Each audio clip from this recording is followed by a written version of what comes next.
It's Tom here, Tom Adcock, not Adkins. Dimp Digital, can't even say the name. Let's probably cut this. Anyway, this is our review of Detroit Become Human. To do this, I've got with me the sort of main Dimp contributor, Apps. How you doing, mate? Good, thanks. Yourself? That intro's hard. You're good at it. Annoying. It's not the easy thing because you just feel like a bit of a pleb. Because you think, what's the other person really thinking as I talk this bollocks? And you sort of just put it out of your mind. Yeah, you got it down to a T though, nice and fast, get it in quick, sort of don't let anyone. But then some people complain and say, oh, you should have a little intro bridge bit, you get into the subjects too fast. And I think, well... That's what people want though, isn't it? Yeah, just get into the main event. If there's something to talk about, it'll be spoken about. If there's not, it'll just go straight into it and you'll be dropping knowledge immediately. All right, well, people are probably desperate. They're probably sitting on Amazon waiting to sort of click buy or bin for Detroit Become Human, so let's not keep them waiting. No. I know nothing about this, I'm going to be honest. So I'm going to really get some learning myself. So, yeah, I mean, what did you play this on? Give me the cards on the table. Is it a franchise? Well, Detroit Become Human is, I think it's the fifth game from Quantic Dream. Now, Quantic Dream now make games exclusively for the PlayStation 4. Their previous games include Beyond Two Souls and Heavy Rain, which were on PlayStation 3. Sorry, yeah. A little game called Fahrenheit, which I'll come back to, and I think that was PS2. And then their first game was something called the Nomad Soul. I've not played the Nomad Soul, but I know it has the late great David Bowie in it. Bloody hell. As a little voice actor, so he's in that. But I have played Fahrenheit, I have played Heavy Rain, I have played Beyond Two Souls. Now, there's a story behind this, because Fahrenheit, which I can tell the bells are sort of ringing in your head, slowly the cogs are turning. I'm thinking back to our greatest games of all time. That's it, yeah. That was on my list for that generation as one of the greatest games I'd played. And I, at that point, brought up the fact that they had really strong storytelling, and it was the first game I'd played where you had a lot of player agency, so things like dialogue choices, making decisions, physical decisions to do X or do Y, and them having ramifications further on down the line. I'm sure there were other games out there doing that, but that was the first time I'd experienced it, and I found that really, that blew me away. So as soon as I found out, I played through Fahrenheit. I think it's called Indigo Prophecy in some regions, but I looked for Heavy Rain and Beyond Two Souls, but the stinker I had is last gen I was pretty much exclusively Xbox, and these were PlayStation exclusives. So that I remember seeing like a little teaser for Heavy Rain, and I was like, from the creators of Fahrenheit, Quantic Dream, and I was like, I've been waiting for these games, so imagine what they can do with like a full HD console. And then sort of not really understanding at that time, we're talking like 2006, 2007, not really understanding the concept of exclusives. So I was sort of sitting there saying, right, it's PS3, I wonder when it's coming to Xbox. Like completely like not getting an appreciation for the fact that Sony probably owned a stake in this developer, or were contracting them to do the game, paying for it in certain loads, and that it was never going to come for the 360, and it took like, on and off a few months of research to come to that conclusion, and I was heartbroken. I was really upset because I really wanted to play those games. Eventually, I got the chance later on down the line when I borrowed a PS3. That's just a lie. I played it on my PS4 via PlayStation Now through that piece of garbage. So that wasn't the best experience, but I still enjoyed them. But needless to say, it's sort of a long way of saying that I'm a big fan of what Quantic Dream do. They're not the best games, but I always see them as telltale of a budget, and that to me is always appealing. So with the likes of Fahrenheit, liked Heavy Rain, Beyond Two Souls was okay. Detroit Become Human was something I was definitely going to be interested in. Just took me a little bit longer than I hoped to get around to it and play it. Okay, so then does this game follow on from any of those? Is it, or completely new story, new similar beats? Completely new story, so that's what they do. I don't know if there's any like meta canon story, like linking all the different games, but not to my knowledge. But this one's set in 2038, and the general kind of setup is that androids are now widely used across kind of all areas of life. So house cleaning, lots of people buy an android to do the house cleaning. Chef, lots of people buy an android to do the chefing. The army, there's like a percentage of the army that are androids to stop the risk of human life. Roadworks. It's kind of all these things where androids are now fully implemented into doing stuff that humans find boring or mundane, or that is perceived by people of power that are unskilled. And that creates an interesting dynamic in the fact that you've got androids that are making people's lives easier, but there's a lot of resentment towards androids because A, they're just stupid machines from most people's points, like they're dumb, they don't really know what they're doing, and B, my husband just lost his job 2 weeks ago because now an android's going to do it. So it's kind of set in that area. I mean, we've had this story probably a few times with films, and Blade Runner classics like use things like androids for their storytelling. Mate, it's happening in Tesco's on the London Road. Is it? John lost his job, mate. Automated tellers now. It's over. Well, that's again. It'll go in that way. So the thing is, that topical.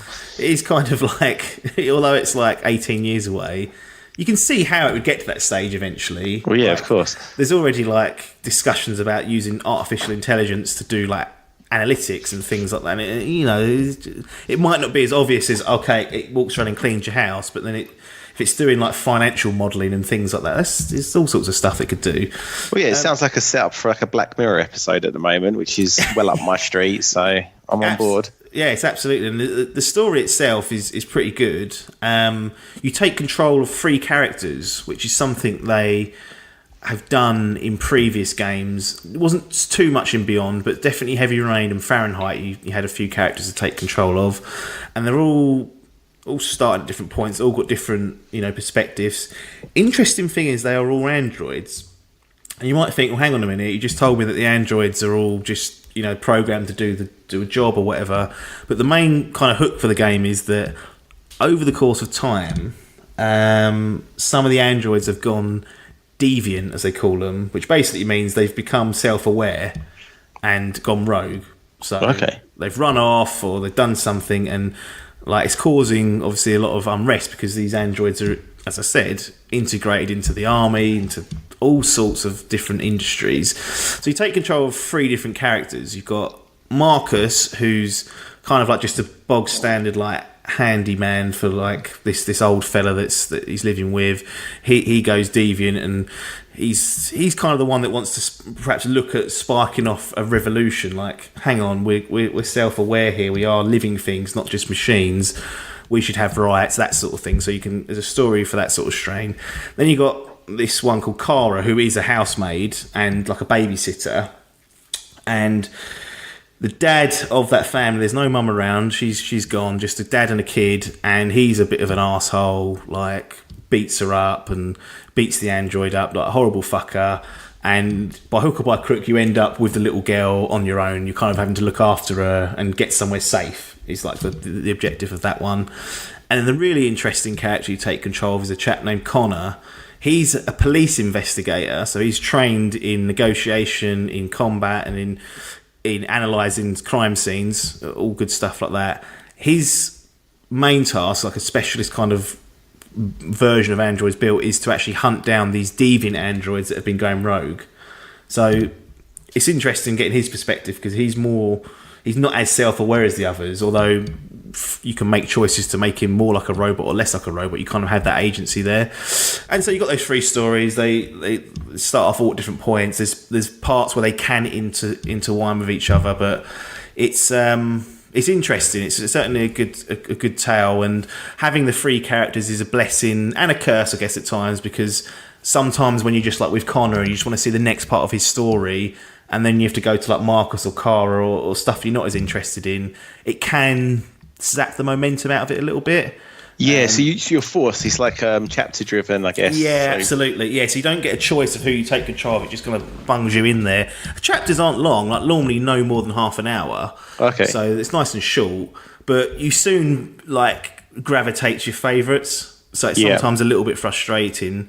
But what it does do, the trade-off is that it gives you a really wide perspective on the android situation and what's going on around them. So you get all these different viewpoints of, how the rise of androids sort of becoming self-aware is affecting them. So without that, you would probably only get one part of this portion of the story, whereas with all three of them, you get three bits. And you have agency over the story. There's some pretty different endings and situations you can end up in depending on dialogue choices, depending on picking up a certain amount of clues at a crime scene and making other choices in and around the story. I mean, I know you're not going to spoil this, but are the stories really tightly interwound? Do they come together, or is it three kind of more separate stories? Yeah, so they at some point they kind of all intertwine. I mean, the obvious one, obviously, Connor is investigating deviant androids, so at times he may turn up at a crime scene. I say may because he might not get a clue to get to the start of. He may turn up at a crime scene that one of the others have been to. So you kind of, in that sense, you're chasing your tail almost in some aspects, and because of the knowledge you have of what's happened, you could make Connor find more or less out if you wanted to. Okay. But they've all got different relationships with people that are close to him. Like, for example, in Connor's one, he's got a human partner called Hank, who's actually Clancy Brown, who's in Shawshank. Oh, yeah, I know. Yeah. The main guy is him. So love a bit of Clancy Brown. Yeah, exactly. And he's like anti-android, like hates them and whatnot. But over time, if you like prove yourself as a good investigator, he will like warm to you and your relationship status will change. So you can kind of see that in the game, which is quite good. But if you're a bit more cold towards him and you're just focused only on your mission, you don't show any quote-unquote human elements, he then kind of is a bit colder and off with you and is like, yeah, you're just a machine. Like, I'm not interested. But you can kind of blossom a friendship there if you work at it, which is cool. And then, like, Cara is with the little girl, so you kind of want to build a bond with her. And Marcus has got several people within, like, this resistance group that you meet that he's balancing different relationships with. So, and they're all heading towards the same destination, if you will. They've got different outcomes that they want to get, but they will clash at some point. Okay, cool. And then, like, in my head, I'm getting a very much like a sort of upgraded Telltale vibe. So how does this game look and how does it perform then compared to a game like the Telltales? It's night and day, really, with that. Like, it's the presentation of this is really good. Like, top one of the better looking games of the year. And I know we've had some fantastic looking games, Red Dead, God of War, all that good stuff. And this is not far off that. It's really, really good looking, performs well, like no stuttering or things like that. Like, nice art style. The facial expressions on the androids and humans is really good. It kind of brings to life like characters like Hank, who's played by a pretty good actor in Clancy Brown. Brings those characters to life because the facial expressions have been kept really well in the eyes and all that good stuff. So it's good where it needs to be, like, completely different league to Telltale, like blows it completely to smithereens, blows Life is Strange to smithereens. And probably, I mean, I look at the last game that was in this style that was good looking. It was probably Until Dawn. I don't know if you've ever got around to playing it. Yeah, I've played it. I really liked it, yeah. But yeah, it's that sort of level, probably a bit better, probably better looking than that. So, I mean, expect like a decent looking game. Don't assume because it's an adventure game that it's going to scupper on the presentation side, because it doesn't. It's fantastic. That's really good. Do the choices you make in it feel like they have some weight behind them, or do you feel like you always end up in? Yeah, are you led down a sort of set path really, and you're just making like minimal? No, right. I know what you're saying. Yeah, because it can be a bit of a smokescreen, can't it? When you go back and replay Telltale games, and you think, "Hang on, I've ended up at the same point here." Beyond, Detroit Become Humans definitely got a lot more about it when it comes to where your choices take you. There are dozens of different endings and variable changes to that depending on what's happened. So where you end up for each of these characters can end in a whole load of ways. And I even went back and replayed some sections to see how different it was. And it's substantially different, like completely different story outcome. We're not talking. Jesus, that's really good. And you're not talking like a variation of, ending X. We're talking, no, you've got ending X, Y, and Z, and they've all got variations. And that's for like each character, like at least like 3 different outcomes. And like the thing is, they say choice matters, it definitely does. Any of those 3 characters can die. So, not usually, I don't think, through dialogue choices, but through your actions and through like the quick time events, like bollock a few of those up and you could lose a character and then their story ends there, which is an interesting kind of way of doing it. What it ensures is that at all times the stakes are super high because you think, right, I could end up getting Marcus killed here if I bollocks this bit up. And going back to the choice mechanics, the thing that really gives me a sense that yes, you can do all sorts of different things, other than the fact that I played through certain sections of the game again to see what would happen, is that every time you finish a chapter, it shows you like a workflow of your choices, and you can pan out and see all these different strands and different, like if you'd made this choice instead of that choice, you go down a different path. And usually for each chapter there's like 3 or 4 different endpoints, like depending on what choices you made during that one chapter. And those choices carry through into other chapters, depending on what you said to characters, depending on what you did to a character, depending on who you saved, for example. That might be a dilemma that you're faced with. So the flow chart shows you at the end of every single chapter exactly how many different endings there are. It doesn't tell you what the outcome is, but it shows you where the key point was in that chapter that led you down your path. So if you do want to go back and really investigate all different outcomes, you can see the exact point where you need to change your mind and change your decision. It's that workflow or that flow chart really is a genius sort of introduction to it, because it shows off how deep the consequences for making certain decisions are. It's really good that they've done that. And if it was just 2 outcomes per chapter, it wouldn't work, would it? People would be like, what's no, mate, it sounds like Telltale on steroids. It's amazing. Yeah, it is, and it's good. Now I'm not going to say like it's infinite. It's definitely not. There are certain things that you have to kind of encounter, but not. I don't think there's been much out there that's kind of had this much choice and outcomes that are made from it. Like the variables are insane. It's really good in aspects. So if you enjoy going back to games and digging into them and thinking, oh, what would happen there? The flow chart makes it really easy, because you just go back to that chapter, go back to that checkpoint, see, okay, I said this to him. If I say Y, it will lead me off on this new strand that I can't see. So then you go and say Y, and then you go off on that different strand and see what happens. But you can do it one and done, though. That's the great thing about it. You could just do one and done playthrough and be like, that's my story, and not touch it and be happy knowing that yours is probably pretty unique. Bloody hell. I'm on board for this now. So I'm guessing, like mechanics wise, the controls, like obviously a lot of dialogue choices. I'm guessing it's very heavy on that. Like, is there action? Like, there is. It's few and far between. Like most of the action is it quick time stuff. Okay. A lot of the game, the way it's set up is like classic, what I call quantum dream control. So you explore an area of the left stick, walk around. And then the right stick, I remember I tried to describe this to you on that other podcast, like to open a door, for example, you move the right stick in a certain direction, so you might flick it left and up and round a little bit. It sounds hard, but it's not. But it's sort of mimicking the action of you turning the knob, if that makes sense. So you walk around doing that.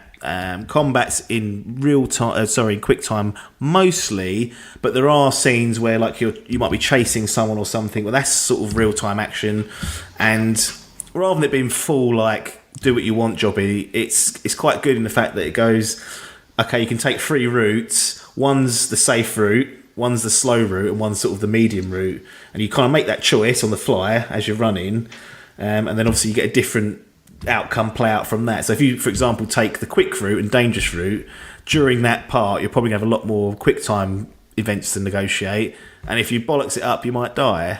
So it's quite, and they're few and far between those scenes, but when they come, they're good. And like the big ticket scenes, like set pieces, almost. I'm guessing. Yeah, and like mostly though, to drag on it a little bit. Mostly it is quick time events, but high Yeah. stakes, because if you're fighting someone, like, you can't get too many of those wrong before the android goes down, and then you're like, No. There's nothing wrong with a quick time event. If it's done well and used like sparsely, it can be really good.